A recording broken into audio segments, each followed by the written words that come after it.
بسم اللہ الرحمن الرحیم۔ بہت سارے حضرات نے یہ سوال کیا ہے یوم عرفہ کے دن کے حوالے سے کہ جو وقوف عرفہ کا دن ہوتا ہے وہ سعودی عرب میں عموماً ہم سے ایک دن پہلے ہوتا ہے اور ہمارا ان سے ایک دن بعد ہوتا ہے۔ اس دفعہ بھی ایسا ہی ہے۔ تو یہ حضرات پوچھ رہے ہیں کہ روزے کا کیا ہوگا، یعنی ہم ان کے حساب سے روزہ رکھیں گے یا اپنے حساب سے روزہ رکھیں گے۔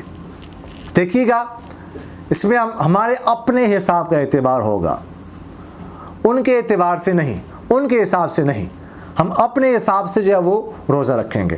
جب ہمارے حساب سے 9 ذو الحجہ کی تاریخ ہوگی تو اس دن جو روزے کی فضیلت ہے، حضور اقدس صلی اللہ علیہ وسلم نے ارشاد فرمایا ہے کہ جو 9 ذو الحجہ یوم عرفہ کے دن روزہ رکھے تو اس کے اگلے 1 سال اور پچھلے 1 سال کے گناہ معاف ہوتے ہیں۔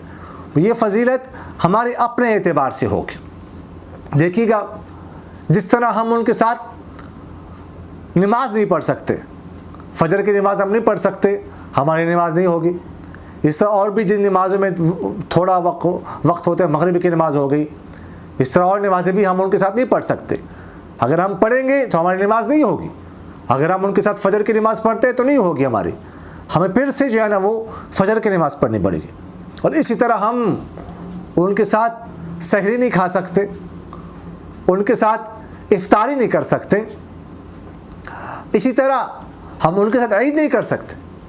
ان کے عید ہم سے اگر 1 دن پہلے ہو اور ہم ان کے ساتھ عید کرتے، عید کی نماز پڑھتے ہیں تو یہ جائز نہیں ہے، ہمیں دوبارہ جو ہے وہ عید کی نماز پڑھنی پڑے گی۔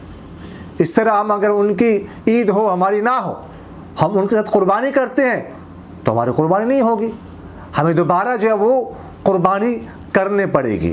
کیوں؟ وجہ کیا ہے؟ وقت میں فرق ہے، وقت میں۔ تو یہی وجہ ہے، جب وقت میں فرق ہوا نا تو پھر ان کا عرفہ کا دن اور ہے، ہمارا اور۔ جس طرح ہم جو ہے نا وہ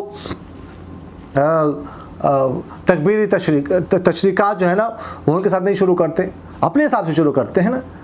جب ہمارا جو ہے نا وہ ہماری 9 ذو الحجہ کی تاریخ ہوتی ہے تو اس سے ہم شروع کرتے، ان کے ساتھ نہیں شروع کرتے۔ ایسے تو نہیں ہے کہ ان کا 1 دن ہم سے پہلے تم 8 ذو الحجہ کو شروع کر لیں، ان کے ساتھ ایسا نہیں کرتے۔ تو جس طرح یہ سارے مسائل ہم اپنے حساب سے کرتے ہیں، اپنے اعتبار سے کرتے ہیں، اسی طرح روزہ بھی ہم اپنے ہی حساب سے رکھیں گے۔ ہاں، یہ میں مشورہ دیا کرتا ہوں لوگوں کو کہ بہتر یہ ہے کہ جب وہاں پر 9 ذو الحجہ کی تاریخ ہو ان کے ساتھ اس دن بھی روزہ رکھا جائے، اور جب ہمارے حساب سے 9 ذو الحجہ کی تاریخ ہو تب بھی روزہ رکھا جائے۔ یعنی بہتر تو یہ ہے کہ 2 روزے رکھے جائیں، یہ سب سے بہتر صورت ہے۔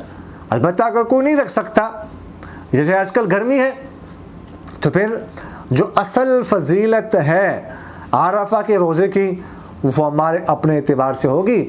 جب ہمارا جو ہے نا وہ 9 ذو الحج ہوگا، 9 ذو الحجہ کی تاریخ ہوگی، ہمارا ہی اعتبار کیا جائے گا۔ اقول قولی هذا استغفر اللہ لی ولکم ولسائر المسلمین فاستغفروه انہ هو الغفور الرحیم۔